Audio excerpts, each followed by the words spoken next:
ನಮಸ್ಕಾರ ಸ್ನೇಹಿತರೆ, ನಮ್ಮ ನಂಬಿಕೆಗೆ ಸ್ವಾಗತ ಸುಸ್ವಾಗತ. ಸ್ನೇಹಿತರೆ, ಮಾನವ ಜನ್ಮ ಎಲ್ಲ ಯೋನಿಗಳಲ್ಲಿ ಶ್ರೇಷ್ಠವಾದ ಜನ್ಮ ಅಂತ ಕರೆಯಲಾಗತ್ತೆ. ಅದೆಷ್ಟೋ ಪುಣ್ಯದ ಫಲವಾಗಿ ನಾವು ಮನುಷ್ಯರಾಗಿ ಹುಟ್ಟುತ್ತೇವೆ. ಹೀಗಾಗಿ ಅನೇಕ ಋಣಗಳು ಕೂಡ ನಮ್ಮ ಮೇಲಿರ್ತವೆ. ನಮ್ಮ ಸನಾತನ ಹಿಂದೂ ಧರ್ಮದಲ್ಲಿ ಜನಿಸುವ ಪ್ರತಿಯೊಬ್ಬರಿಗೂ ತಮ್ಮ ಜೀವಿತಾವಧಿಯಲ್ಲಿ 5 ಋಣಗಳನ್ನು ತೀರಿಸಲೇಬೇಕಾದ ಜವಾಬ್ದಾರಿಗಳು ಇರ್ತವೆ. ಈ ಕಾರಣಕ್ಕೇನೆ ಋಣಾನುಭಾರೋ ಮಣಭಾರೋ ಎಂಬ ಗಾದೆ ಮಾತು ಕೂಡ ಇದೆ. ಆ 5 ಋಣಗಳು ಯಾವುವು ಅಂದರೆ ಪಿತೃ ಋಣ, ಮಾತೃ ಋಣ, ದೇವಋಣ, ಋಷಿ ಋಣ ಮತ್ತು ಭೂತಋಣ. ಭೂತಋಣ ತೀರಿಸಬೇಕಾದ್ರೆ ನಾವು ಪ್ರಕೃತಿಯನ್ನ ಗೌರವಪೂರ್ವಕವಾಗಿ ನಡೆಸ್ಕೊಳ್ಬೇಕು. ಅಂದರೆ ಗಿಡ ಮರಗಳನ್ನು ಕತ್ತರಿಸಬಾರ್ದು, ವಾಯು, ಜಲ, ಆಕಾಶ ಮತ್ತು ಭೂಮಿಯನ್ನ ಮಾಲಿನ್ಯಗೊಳಿಸಬಾರ್ದು, ಜೀವಿಗಳ ಹತ್ಯೆ ಮಾಡದೆ ಈ ಜಲ, ವಾಯು, ಪೃಥ್ವಿಯನ್ನ ಸಂಯಮದಿಂದ ಉಪಯೋಗಿಸಬೇಕು. ದೇವಋಣ ಚುಕ್ತ ಮಾಡಬೇಕು, ಅಂದ್ರೆ ವೈದಿಕ ಧರ್ಮದ ಪಾಲನೆ ಮಾಡಬೇಕು. ಇನ್ನು ಋಷಿ ಋಣ ತೀರಿಸಬೇಕು ಅಂದ್ರೆ ಗುರುವಿನಿಂದ ಪ್ರಾಪ್ತಿಯಾದ ಜ್ಞಾನವನ್ನ ಸರಿಯಾದ ಮಾರ್ಗದಲ್ಲಿ ಉಪಯೋಗಿಸಬೇಕು. ಹಾಗಾದಲ್ಲಿ ಮಾತ್ರ ಋಷಿ ಋಣದಿಂದ ಪಾರಾಗ್ತೇವೆ. ಆದರೆ ಮಾತೃ ಋಣವನ್ನ ನಾವು ಎಷ್ಟೇ ಜನ್ಮ ಎತ್ತಿ ಬಂದರೂ ತೀರಿಸಲು ಆಗೋದೇ ಇಲ್ವಂತೆ. ಯಾಕಂದ್ರೆ ತಾಯಿಯ ತ್ಯಾಗ ಹಾಗೂ ಆಕೆ ಪಡುವ ಕಷ್ಟಗಳನ್ನು ನೋಡಿದ್ರೆ ನಮ್ಮ ಶಾಸ್ತ್ರಗಳು ಕೂಡ ಋಣ ತೀರಿಸಲು ಆಗೋದೇ ಇಲ್ಲ ಅಂತ ಹೇಳ್ತಾವೆ. ಒಬ್ಬ ಕವಿ ಒಂದು ಮಾತು ಹೇಳ್ತಾನೆ, ಮಗು ಹುಟ್ಟಿದಾಗ ಅದರ ಅಂಗೈಗೆ ಒಂಚೂರು ಮಣ್ಣು ಅಂಟಿರುತ್ತದಂತೆ. ಆ ಮಣ್ಣನ್ನ ತಾಯಿ ತನ್ನ ಸೆರಗಿನಿಂದ ಒರೆಸ್ತಾಳೆ. ನಾವು ನಮ್ಮ ಚರ್ಮವನ್ನ ಚಪ್ಪಲಿ ಮಾಡಿ ತಾಯಿಗೆ ತೊಡಿಸಿದ್ರು ಆಕೆಯ ತ್ಯಾಗ ಕಷ್ಟ ಬಿಡಿ. ಆಕೆ ನಮ್ಮ ಅಂಗೈ ಮಣ್ಣನ್ನ ಒರೆಸಿದ ಋಣ ಕೂಡ ತೀರೋದಿಲ್ವಂತೆ. ಇದೇ ಕಾರಣಕ್ಕೆ ತಾಯಿಯ ಋಣದಿಂದ ಯಾವ ಜೀವಿ ಮುಕ್ತವಾಗೋದೇ ಇಲ್ವಂತೆ. ಅದೇ ಪಿತೃ ಋಣವನ್ನ ನಾವು ತೀರಿಸಬೇಕು ಅಂದ್ರೆ ಪಿಂಡದಾನ ಮಾಡಬೇಕು ಅಂತ ನಮ್ಮ ಸನಾತನ ಧರ್ಮ ಹೇಳುತ್ತೆ. ಈ ಪ್ರಕ್ರಿಯೆಗೆ ಶ್ರಾದ್ದ ಅಥವಾ ಪಿತೃಪಕ್ಷ ಅಂತ ಕರೀತಾರೆ. ಹೀಗೆ ನಮ್ಮ ಧರ್ಮದ ಪ್ರಕಾರ ಈ ಭೂಮಿಯ ಮೇಲೆ ಹುಟ್ಟಿದ ಪ್ರತಿಯೊಬ್ಬರು ತಮ್ಮ ಜೀವಿತಾವಧಿಯಲ್ಲಿ ತಮ್ಮ ಜನ್ಮ ಸಾರ್ಥಕಪಡಿಸಿಕೊಳ್ಬೇಕು. ಅದರ ಸಲುವಾಗಿ ಈ ಎಲ್ಲ ಋಣಗಳಿಂದ ಕಡ್ಡಾಯವಾಗಿ ಮುಕ್ತರಾಗಲೇಬೇಕು. ಈ ಋಣಗಳನ್ನ ತೀರಿಸದೆ ಹೋದರೆ ಆತ್ಮಕ್ಕೆ ಮುಕ್ತಿ ಇಲ್ಲ ಅಂತ ನಮ್ಮ ವೈದಿಕ ಧರ್ಮ ಹೇಳುತ್ತೆ.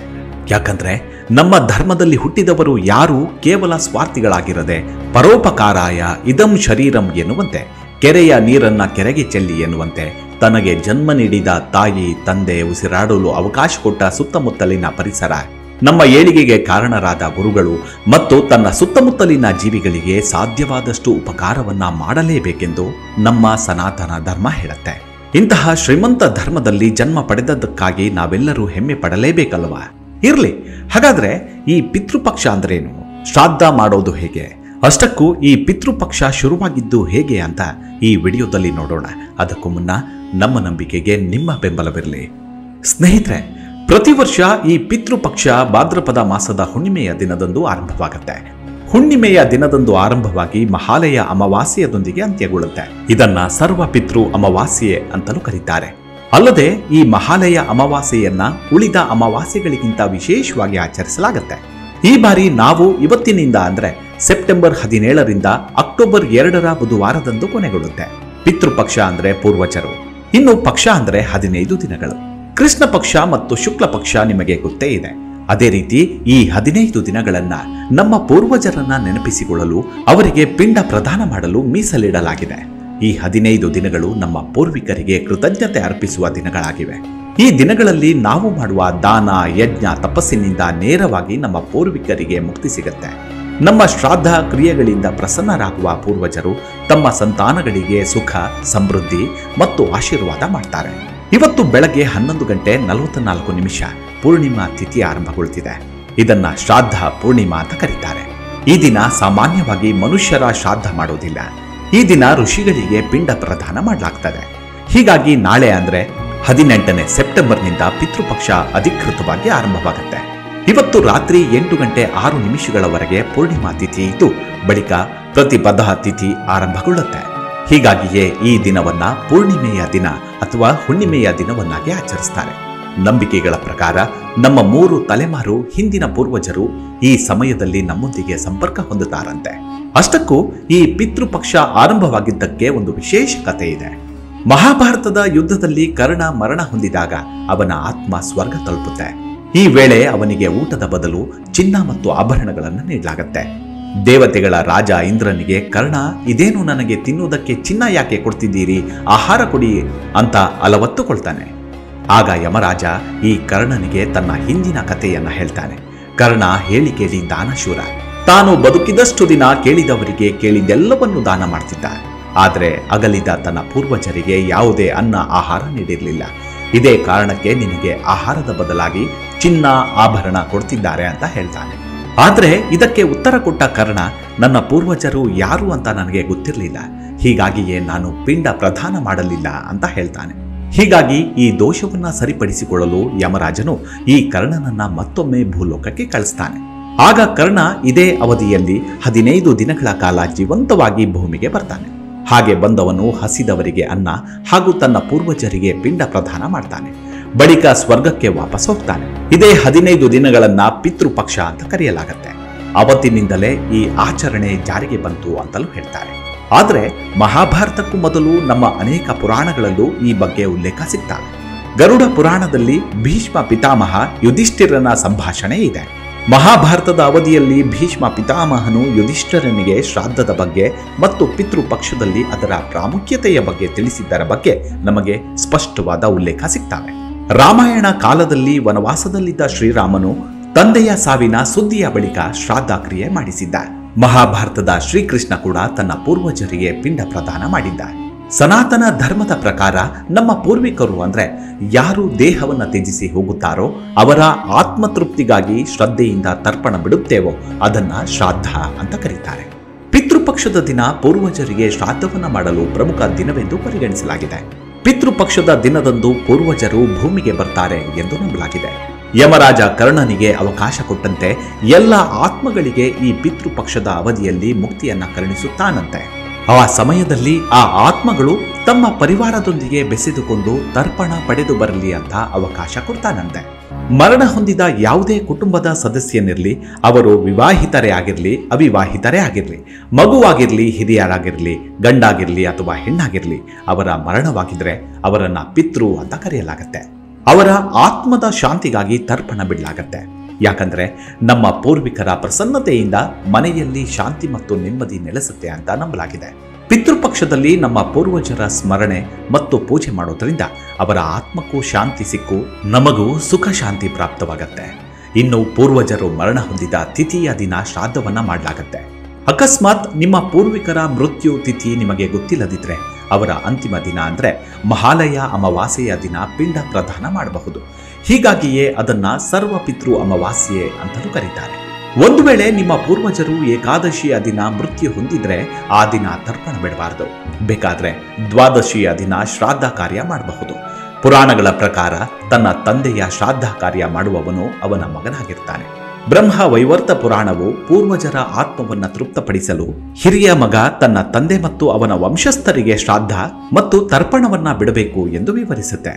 ಪಿತೃಗಳ ಮೋಕ್ಷಕ್ಕಾಗಿ ಪುತ್ರರು ಪಿಂಡದಾನ ಮಾಡುವುದು ಅಗತ್ಯವೆಂದು ಪರಿಗಣಿಸಲಾಗಿದೆ. ಆದರೆ ಒಬ್ಬ ವ್ಯಕ್ತಿಗೆ ಮಗನಿಲ್ಲದಿದ್ದರೆ ಅಂತಹ ಸಂದರ್ಭದಲ್ಲಿ ಆತನ ಮಗಳು, ಹೆಂಡತಿ ಮತ್ತು ಸೊಸೆ ಕೂಡ ಶ್ರಾದ್ದ ಮತ್ತು ಪಿಂಡದಾನವನ್ನ ಮಾಡಬಹುದು ಎನ್ನಲಾಗಿದೆ. ಇನ್ನು ವಿಶೇಷವಂದ್ರೆ ಪ್ರಾಣಿಗಳು, ಪಕ್ಷಿಗಳ ರೂಪದಲ್ಲಿ ನಮ್ಮ ಪೂರ್ವಜರು ಬರ್ತಾರೆ ಎಂಬ ನಂಬಿಕೆ ಇದೆ. ಹೀಗಾಗಿ ಸಾಧ್ಯವಾದಷ್ಟು ಹಸುಗಳಿಗೆ, ಕಾಗೆಗಳಿಗೆ, ನಾಯಿಗಳಿಗೆ ಮತ್ತು ಇರುವೆಗಳಿಗೆ ಆಹಾರ ನೀಡೋದು ನಮ್ಮ ಸಂಸ್ಕೃತಿಯಾಗಿದೆ. ಸಾಧ್ಯವಾದಷ್ಟು ಪ್ರಾಣಿಗಳಿಗೆ ಆಹಾರ ನೀಡಿ ಇದರ ಜೊತೆಗೆ ಈ 15 ದಿನಗಳ ಕಾಲ ಹೊಸ ಬಟ್ಟೆ ಮತ್ತು ಹೊಸ ಚಪ್ಪಲಿಗಳನ್ನ ಖರೀದಿ ಮಾಡಬಾರದು ಅಂತ ನಮ್ಮ ಹಿಂದೂ ಗ್ರಂಥಗಳು ಹೇಳ್ತವೆ. ಅಲ್ಲದೆ ಯಾವುದೇ ಶುಭ ಕಾರ್ಯಗಳು ಈ ಕಾಲದಲ್ಲಿ ನಿಷೇಧಿಸಲಾಗಿದೆ. ಇನ್ನು ಗರುಡ ಪುರಾಣದ ಪ್ರಕಾರ ಭಾರತದಲ್ಲಿ ಬಿಹಾರದ ಗಯಾ ಕ್ಷೇತ್ರವನ್ನ ಪಿತೃದೋಷ ನಿವಾರಣಾ ಸ್ಥಳ ಅಂತ ಕರೆಯಲಾಗುತ್ತೆ. ಯಾರಿಗೆ ಪಿತೃದೋಷ ಇರುತ್ತೋ ಅವರು ಗಯಾ ಕ್ಷೇತ್ರಕ್ಕೆ ಹೋಗಿ ಪಿಂಡ ಪ್ರದಾನ ಮಾಡೋದು ಇವತ್ತಿಗೂ ಕೂಡ ವಾಡಿಕೆ. ಯಾಕಂದ್ರೆ ಗಯಾದಲ್ಲಿ ಪಿಂಡದಾನ ಮಾಡೋದ್ರಿಂದ 108 ಕುಲ ಮತ್ತು 7 ತಲೆಮಾರುಗಳ ಆತ್ಮಗಳ ತೃಪ್ತಿಯಾಗುತ್ತದಂತೆ. ಹಾಗೆ ನೋಡಿದ್ರೆ ಗಯಾದಲ್ಲಿ ಪ್ರತಿದಿನ ಪಿಂಡ ಪ್ರದಾನ ಕಾರ್ಯಗಳು ನಡೀತಾವೆ. ಆದರೆ ಪಿತೃಪಕ್ಷದಲ್ಲಿ ಇಲ್ಲಿ ಹೆಚ್ಚಿನ ಜನ ಬಂದು ತಮ್ಮ ಪೂರ್ವಜರ ಮುಕ್ತಿಗಾಗಿ ತರ್ಪಣ ಬಿಡ್ತಾರೆ. ಬ್ರಹ್ಮದೇವರು ಬ್ರಹ್ಮಾಂಡ ಸೃಷ್ಟಿಸುವಾಗ ಅಸುರ ಕುಲದಲ್ಲಿ ಗಯಾ ಎಂಬ ಅಸುರನ ಜನ್ಮವಾಯಿತು. ಬ್ರಹ್ಮ ಸೃಷ್ಟಿಸಿದ ಈ ಅಸುರ ಗಯಾ ಯಾವುದೇ ಅಸುರ ಮಹಿಳೆಯಿಂದ ಜನಿಸಿದ ಕಾರಣ ಅವನಲ್ಲಿ ಅಸುರ ಗುಣಗಳು ಇರಲಿಲ್ಲ. ಹೀಗಾಗಿ ಅಸುರ ಕುಲದಲ್ಲಿ ಗಯಾನನ್ನ ಹೀಯಾಳಿಸಲಾಗ್ತಿತ್ತು. ಇದರಿಂದ ಬೇಸರಗೊಂಡ ಗಯಾ ವಿಷ್ಣುವನ್ನ ಸ್ಮರಿಸಿ ಘೋರ ತಪಸ್ಸಿಗೆ ಕುಳಿತ. ಆತನ ತಪಸ್ಸಿಗೆ ಮೆಚ್ಚಿದ ವಿಷ್ಣು ಏನು ವರಬೇಕು ಅಂತ ಕೇಳಿದ. ಅದಕ್ಕೆ ಗಯ ಹೇಳಿದ, ನೀವು ನನ್ನ ಶರೀರದಲ್ಲಿ ವಾಸಿಸಬೇಕು. ಯಾರು ನನ್ನನ್ನು ನೋಡ್ತಾರೋ ಅವರ ಎಲ್ಲ ಪಾಪಗಳು ನಾಶವಾಗಬೇಕು, ಜೊತೆಗೆ ಆತನಿಗೆ ಸ್ವರ್ಗದಲ್ಲಿ ಜಾಗ ಸಿಗಬೇಕು ಅಂತ ಬೇಡಿಕೊಂಡ. ಇದಕ್ಕೆ ವಿಷ್ಣು ತಥಾಸ್ತು ಎಂದ. ಇದರಿಂದ ಏನಾಯ್ತು ಅಂದ್ರೆ, ಗಯಾನನ್ನು ನೋಡಿದ ಎಲ್ಲರ ಪಾಪಗಳು ನಾಶವಾಗಿ ಅವರು ಪುಣ್ಯ ಜೀವಿಗಳಾಗ್ತಿದ್ರು. ಹೀಗಾಗಿ ಪ್ರಕೃತಿಯ ಸಮತೋಲನದಲ್ಲಿ ವ್ಯತ್ಯಾಸವಾಯಿತು. ಹೀಗಾಗಿ ಚಿಂತೆಗೆ ಬಿದ್ದ ದೇವತೆಗಳು ವಿಷ್ಣುವಿನ ಬಳಿ ಬಂದು ಆತನ ಸಂಹಾರಕ್ಕೆ ಬೇಡಿಕೊಂಡರು. ಅದರಂತೆ ವಿಷ್ಣು ಗಯಾನನ್ನ ಸಂಹರಿಸಿದ. ಆದರೆ ಸಾಯೋದಕ್ಕೂ ಮೊದಲು ಈ ಗಯ ವಿಷ್ಣುವಿನ ಬಳಿ ಬಂದು ಒಂದು ಮನವಿ ಮಾಡಿದ. ದೇವತೆಗಳ ಜೊತೆಗೆ ಅಪ್ರತ್ಯಕ್ಷ ರೂಪದಲ್ಲಿ ನೀವು ಇದೇ ಸ್ಥಳದಲ್ಲಿ ವಿರಾಜಮಾನನಾಗಿರಬೇಕು. ಅಲ್ಲದೆ ಮೃತ್ಯುವಿನ ಬಳಿಕ ಮಾಡುವ ಧಾರ್ಮಿಕ ಕಾರ್ಯಗಳಿಗೆ ಈ ಪ್ರದೇಶ ತೀರ್ಥ ಸ್ಥಳವಾಗಬೇಕು ಅಂತ ಬೇಡಿಕೊಂಡ. ಇದಕ್ಕೆ ವಿಷ್ಣು ಆತನನ್ನ ಹಾಡಿ ಹೊಗಳಿದ. ಗಯ, ನೀನು ನಿನ್ನ ಜೀವಿತಾವಧಿಯಲ್ಲೂ ಪರರ ಪಾಪನಾಶಕ್ಕೆ ಬೇಡಿಕೊಂಡೆ. ಈಗ ನಿನ್ನ ಮೃತ್ಯುವಿನ ಕಾಲದಲ್ಲೂ ಮೃತ್ಯು ಆತ್ಮಗಳ ಕಲ್ಯಾಣಕ್ಕಾಗಿ ವರದಾನ ಕೇಳಿದ್ದೀಯ. ನೀನು ಧನ್ಯ ಅಂತ ಹೇಳಿದ. ಅಲ್ಲದೆ ನೀನು ಇದ್ದ ಜಾಗದಲ್ಲಿ ಮೃತ ಪೂರ್ವಿಕರಿಗೆ ಯಾರು ಪಿಂಡ ಪ್ರದಾನ ಮಾಡ್ತಾರೋ ಆ ಎಲ್ಲ ಆತ್ಮಗಳಿಗೆ ಮುಕ್ತಿ ಕೊಡ್ತೇನೆ ಅಂತ ಆಶೀರ್ವಾದ ಮಾಡ್ತಾನೆ. ಗರುಡ ಪುರಾಣದ ಪ್ರಕಾರ ಅಂದಿನಿಂದ ಅದನ್ನ ಗಯ ಅಂತ ಕರೆದು ಅಲ್ಲಿ ಪೂರ್ವಜರಿಗೆ ತರ್ಪಣ ಕೊಡಲಾಗ್ತಿದೆ. ಇದರಿಂದ ನಮ್ಮ ಪೂರ್ವಿಕರಿಗೆ ಜೀವನ ಮರಣವೆಂಬ ಚಕ್ರದಿಂದ ಮುಕ್ತಿ ಸಿಗುತ್ತೆ ಎಂಬ ನಂಬಿಕೆ ಇದೆ. ಇವತ್ತಿಗೂ ಗದಾಧರನ ರೂಪದಲ್ಲಿ ವಿಷ್ಣು ಗಯಾದಲ್ಲಿ ನೆಲೆಸಿದ್ದಾನೆ. ಇದೇ ಸೆಪ್ಟೆಂಬರ್ 17ರಿಂದ ಅಕ್ಟೋಬರ್ 2ರವರೆಗೆ ಪಿತೃಪಕ್ಷ ಇದೆ. ಈ 15 ದಿನಗಳು ನಮ್ಮ ಪಾಲಿಗೆ ಅತ್ಯಂತ ಮಹತ್ವದ್ದಾಗಿದೆ. ಇನ್ನೊಂದು ವಿಶೇಷ ಅಂದ್ರೆ, ಪಿತೃಪಕ್ಷ ಮುಗಿದ ಮಾರನೇ ದಿನ ಅಂದ್ರೆ ಅಕ್ಟೋಬರ್ 3ರಿಂದ ನವರಾತ್ರಿ ಆರಂಭವಾಗ್ತಿದೆ. ಆ ದಿನ ನಮ್ಮ ಪಿತೃಗಳು ವಾಪಸ್ ಹೋಗ್ತಾರೆ. ನೀವು ಈವರೆಗೂ ನಿಮ್ಮ ಪೂರ್ವಜರಿಗೆ ಏನೂ ಮಾಡಿಲ್ಲ ಅಂತ ನಿಮಗೆ ಕೊರಗಿದ್ರೆ, ಅಥವಾ ಅವರಿಗೆ ಮುಕ್ತಿ ಕೊಡಬೇಕು ಎಂಬ ಸದ್ಬುದ್ಧಿ ಇದ್ರೆ, ಇದು ನಿಮಗೆ ಅವಕಾಶ. ಇವತ್ತು ನಾವು ಏನಿದ್ದೇವೋ ಅದು ಅವರಿಂದಲೇ. ಹೀಗಾಗಿ ಅವರಿಗೆ ನಾವು ಕೃತಜ್ಞರಾಗಿರಬೇಕು. ಅವರಿಗೆ ಕೃತಜ್ಞತೆ ಅರ್ಪಿಸಬೇಕು. ಶ್ರಾದ್ದ ಅಥವಾ ತರ್ಪಣ ಬಿಡೋದ್ರಿಂದ ಅವರಿಗೂ ಮೋಕ್ಷ ಸಿಗುತ್ತೆ. ನಮಗೆ ಅವರ ಆಶೀರ್ವಾದ. ನಮಗೆ ನೇರವಾದ ಪೂರ್ವಜರಲ್ಲದೆ ಇನ್ನೂ ಅನೇಕ ಗತಿಸಿರುವ ಆತ್ಮಗಳ ಸದ್ಗತಿ ಕೊಡುವುದು ಇದೊಂದು ಅವಕಾಶ. ಇದು ನಮ್ಮ ಧರ್ಮ, ನಮ್ಮ ಸಂಸ್ಕೃತಿ ನಮಗೆ ಕೊಟ್ಟಿರುವ ಅಪೂರ್ವ ಕೊಡುಗೆ. ಇಂತಹ ಅಪೂರ್ವ ಕೊಡುಗೆಯನ್ನ ಸದುಪಯೋಗಪಡಿಸಿಕೊಂಡು ಬದುಕಿರುವ ತಂದೆ ತಾಯಿಯನ್ನ ಆಧಾರಗಳಿಂದ ನೋಡಿಕೊಂಡು ಮಡಿದವರಿಗೆ ಶ್ರಾದ್ದ ತರ್ಪಣಗಳಿಂದ ಆರಾಧಿಸಿ ನಾವೆಲ್ಲರೂ ಕೃತಾರ್ಥರಾಗೋಣ. ಇದಿಷ್ಟು ಪಿತೃಪಕ್ಷದ ಕುರಿತು ಒಂದಷ್ಟು ಮಾಹಿತಿ. ಮುಂದಿನ ವಿಡಿಯೋದಲ್ಲಿ ಮತ್ತೆ ಭೇಟಿಯಾಗೋಣ. ಅಲ್ಲಿವರೆಗೂ ನಿಮ್ಮ ಆರೋಗ್ಯದ ಕಡೆ ಗಮನವಿರಲಿ. Take care. ನಮಸ್ಕಾರ.